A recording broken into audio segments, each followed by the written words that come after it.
हिंदी के विरोध में अक्सर ये तर्क दिया जाता है कि इसमें तकनीकी शिक्षा प्राप्त करना काफ़ी कठिन है, क्योंकि कई तकनीकी शब्द हैं जो हिंदी में नहीं बताए जा सकते। इसी समस्या का हल करने के लिए आईआईटी बॉम्बे के प्रोफेसर गणेश रामकृष्णन ने प्रोजेक्ट उड़ान शुरू किया है और इसमें आर्टिफिशियल इंटेलिजेंस यानी कृत्रिम मेधा का प्रयोग होता है। प्रोफेसर गणेश रामकृष्णन हमारे साथ है।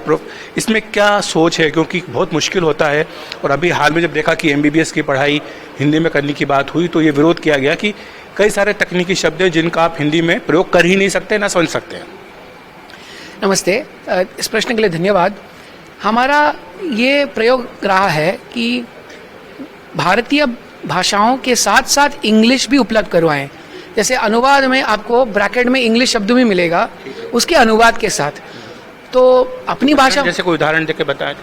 हाँ, उदाहरण के लिए यदि आपके वाक्य में साइन रहा, साइन का जो अनुवाद है ज्या, तो वाक्य आएगा ज्या के साथ और उसके बाद ब्रैकेट में sign. You need to learn differential calculus, उसका अनुवाद आपको विभेदक कैलकुलस सीखने की आवश्यकता है, किंतु विभेदक के पश्चात ब्रैकेट में डिफरेंशियल आएगा। तो हम किसी को इंग्लिश से वंचित नहीं रख रहे, और जो भाषा व्यक्ति आत्मीयता से पढ़ पा रहा है, जिसे जो तथ्य है, कॉन्सेप्ट है, आत्मसात कर पा रहा है, वो तो उसे उपलब्ध हो।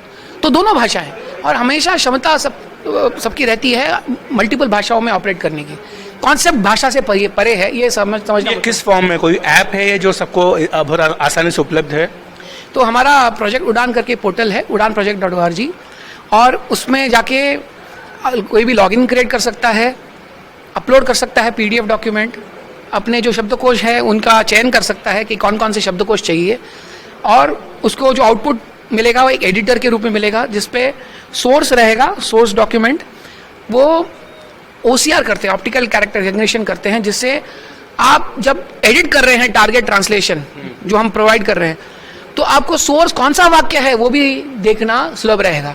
ये महत्वपूर्ण है, क्योंकि जो कॉग्निटिव लोड है व्यक्ति का बढ़ जाता है जब अनुवाद किसी और डॉक्यूमेंट में और जो मूल स्रोत है किसी और डॉक्यूमेंट में।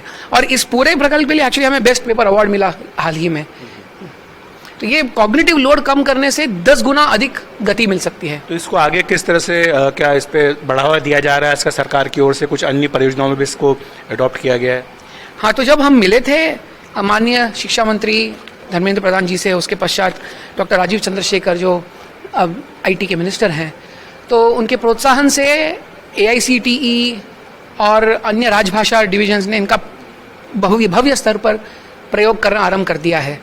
तो AICTE के सारे जो बुक्स हैं सारी भाषाओं में हमारे टूल के माध्यम से हो रहे हैं, उनको प्रशिक्षण दिया जा रहा है, और हमारा टूल ऑफलाइन भी काम करता है। तो ऐसा नहीं कि उनको इंटरनेट पे कनेक्टेड रहना है। एक अंतिम प्रश्न प्रोफेसर गणेश, वो ये कि यह केवल हिंदी के लिए है या अन्य भारतीय भाषाओं के लिए भी है? मैंने AICTE का उदाहरण इसीलिए दिया क्योंकि सारी भारतीय भाषाओं के लिए है। वास्तव में अभी 11 भाषाओं के लिए चल रहा है पूरा AICTE का, और अन्य बहुत सारी संस्थाएं जिनसे भी बातें चल रही हैं, जैसे महाराष्ट्र गवर्नमेंट है, वो अभी सरकार के बहुत सारे सब्जेक्ट्स हैं, हेल्थ वगैरह टेक्निकल को छोड़कर, तो वो हमें एक एक करके अप्रोच कर रहे हैं। महाराष्ट्र सरकार के साथ हमारा एजुकेशन डिपार्टमेंट के साथ काम प्रारंभ हो गया है विभिन्न क्षेत्रों को लेकर मराठी के लिए। तो ये स्टेट वाइज हमारा काम अभी प्रारंभ हो गया है। बहुत बहुत धन्यवाद। प्रोफेसर गणेश रामकृष्णन थे, बता रहे हैं कि प्रोजेक्ट उड़ान के जरिए जो तकनीकी भाषा है उसको हिंदी और हिंदी के साथ साथ जो अन्य भारतीय भाषा हैं उनमें भी देना बहुत आसान हो जाएगा, और ये कृत्रिम मेधा यानी आर्टिफिशियल इंटेलिजेंस के जरिए किया जा रहा है। आईआईटी बॉम्बे का ये प्रोजेक्ट है, प्रोजेक्ट उड़ान, और निश्चित तौर पर इससे जो एक अड़चन आती है भारतीय भाषाओं के प्रचार प्रसार में, वो शायद इससे दूर हो पाए। नांदी में अखिलेश शर्मा, NDTV इंडिया।